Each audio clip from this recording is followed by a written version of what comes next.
Going viral is nice, but it won't pay the bills. And in today's video, I'm going to show you exactly what will. If you're tired of chasing the algorithm, of chasing followers, of chasing all the latest trends, then it's time to shift your focus from social media to something you actually own, which is your website. So here's the harsh reality. Most coaches, most course creators, most service providers rely on their website and use it like a static about me page or a static portfolio. Your website should be doing a lot of the heavy lifting for you, like pre-qualifying potential clients, pre-selling your offers, selling them on autopilot in your sleep, positioning your authority, moving people through your funnels. And the best part is you don't even have to be on it daily. Right now, most business owners are focusing so much energy on building followers, on chasing likes and shares, and getting so caught up in the numbers. Frankly, it's exhausting. The reality is social media is great for getting new attention, but you should be using your website to seal the deal. The first reason is it's somewhat algorithm proof. Unlike Instagram, this is something that you actually own and is 100% yours. You don't have to worry about anybody throttling your reach. You don't have to worry about the latest trends, and you don't have to worry about competing for attention from people who are on there just mindlessly scrolling. Remember, we all had to learn how to perfectly curate like the most aesthetic Instagram feed. Then we had to learn how to do IGTV. We had to learn how to do lives. Then we had to learn how to do Instagram stories. Then we had to learn how to do reels. Oh wait, now we're not doing Instagram TV anymore. Like even just saying it out loud is exhausting, the laundry list of things. And that's just keeping up on one platform, not to mention TikTok, Pinterest, YouTube, and all the other platforms that exist right now. Your website is your home base where you don't have to do any of that for one. It lives there and is 100% owned by you, and you don't have to compete with the algorithm. It means you're not competing for attention. People who are on social media are looking to be entertained. They're looking for something to jump out on them. Whereas someone who's on your website, that's a really valuable potential client because they're just there to see you. They're just there to see what it is that you have to offer and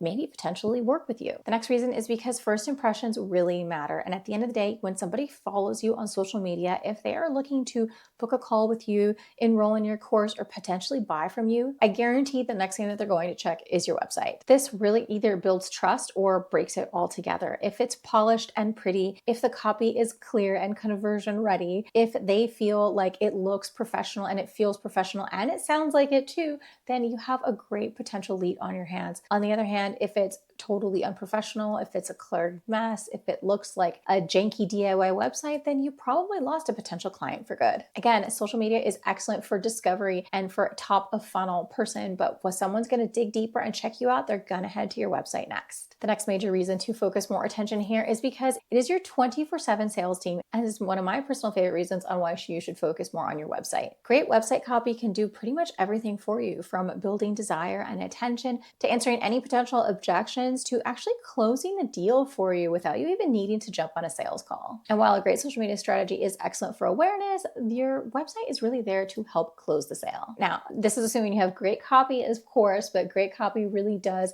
help lead to that client clarity. It will help qualify your leads so someone will know if it's for them or not, and they're going to feel confident in their decision in working with you. Your website is also an excellent place for your social proof to live, which is really important to have, especially if someone is considering working with you. I'm not saying that you need to have a dedicated page to all the wonderful things people have said about you, but you can trickle these in on your homepage, on your about page, maybe a little bit on your services too.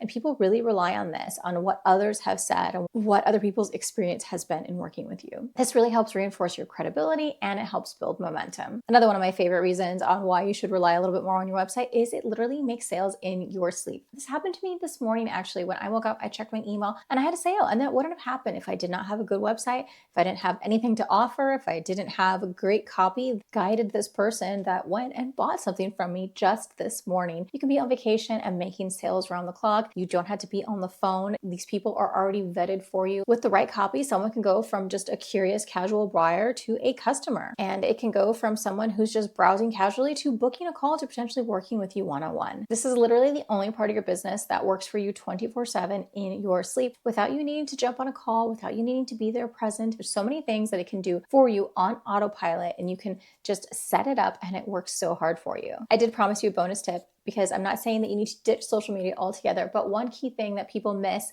and one great way that you can have your social media really work in tandem with your website is to really utilize that link in bio. One mistake that I see is that when people have link in bio, they have like 10 layers deep of so many links. It's so confusing. Listen, if you can whittle it down at once, send a potential follower to a conversion focused page, because at the end of the day, you don't own that social media platform. You own your website and you own your email list. So you have to find a way to convert those followers to something something that you actually own, and then you can nurture them later on. Send them to a webinar, send them to a sales page, send them to your services. Don't just send them to the homepage, and don't layer it in with 10 links for them to dig through and then have to figure it out. Be really intentional on where you're sending that follower so you can help capture that lead and nurture it later on. This is really the key to building an algorithm-proof business and to help social media work alongside your website. Now, if your website isn't doing these things, it could be because of a lack of trust. I'm not saying that you're untrustworthy, just that your website is missing these subtle trust cues. If you aren't sure what they are, watch this video that's playing on your screen right now. I'm going to be sharing some must-use strategies to help establish client trust on your website.